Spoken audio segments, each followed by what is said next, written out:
ಏರ್ಪೋರ್ಟ್ನಲ್ಲಿ ವಿದೇಶಿ ಮಹಿಳೆಯ ಮೇಲೆ ಲೈಂಗಿಕ ಕಿರುಕುಳ ಆರೋಪ ದೇವನಹಳ್ಳಿಯ ಕೆಂಪೇಗೌಡ ಅಂತಾರಾಷ್ಟ್ರೀಯ ವಿಮಾನ ನಿಲ್ದಾಣದಲ್ಲಿ ಕೇಳಿಬಂದಿದೆ. ತಪಾಸಣೆ ವೇಳೆ ದಕ್ಷಿಣ ಕೊರಿಯಾದ ಮಹಿಳೆಗೆ ಲೈಂಗಿಕ ಕಿರುಕುಳ ನೀಡಿರುವಂತಹ ಆರೋಪ ಕೇಳಿಬಂದಿದ್ದು, ಟಿಕೆಟ್ ತಪಾಸಣೆ ವೇಳೆ ಬ್ಯಾಗ್ನಲ್ಲಿ ಬೀಪ್ ಸೌಂಡ್ ಅಥವಾ ಬೀಪ್ ಶಬ್ದ ಬಂದಿದೆ ಅಂತ ಹೇಳಿ ಮಹಿಳೆಗೆ ಲೈಂಗಿಕ ಕಿರುಕುಳವನ್ನು ಕೊಡಲಾಗಿದೆ ಅಂತ ಹೇಳಿ ಆರೋಪ ಕೇಳಿಬಂದಿತ್ತು. ಈ ಘಟನೆ ಸಂಬಂಧ ವಿಮಾನ ನಿಲ್ದಾಣದ ಸಿಬ್ಬಂದಿಯಾಗಿರುವಂತಹ ಅಫ್ಜಾನ್ ಅಹಮದ್ ಎಂಬಾತನ ಮೇಲೆ ಆರೋಪ ಕೇಳಿಬಂದಿತ್ತು.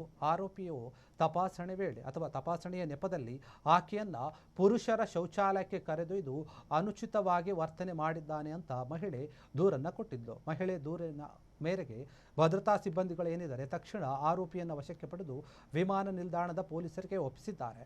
ಪೊಲೀಸ್ ತನಿಖೆ ವೇಳೆ ಸಿಸಿಟಿವಿ ದೃಶ್ಯಾವಳಿಗಳನ್ನು ಗಮನಿಸಿದಾಗ ಆರೋಪ ದೃಢಪಟ್ಟಿದೆ.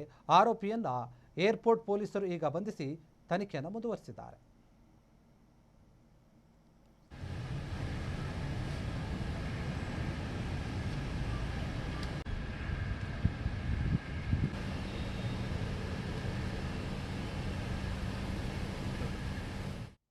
ಕ್ಷಣ ಕ್ಷಣದ ಸುದ್ದಿಗಳಿಗಾಗಿ ಫ್ರೀಡಂ ಟಿವಿ ಸಬ್ಸ್ಕ್ರೈಬ್ ಮಾಡಿ, ಲೈಕ್ ಮಾಡಿ ಹಾಗೂ ಫಾಲೋ ಮಾಡಿ.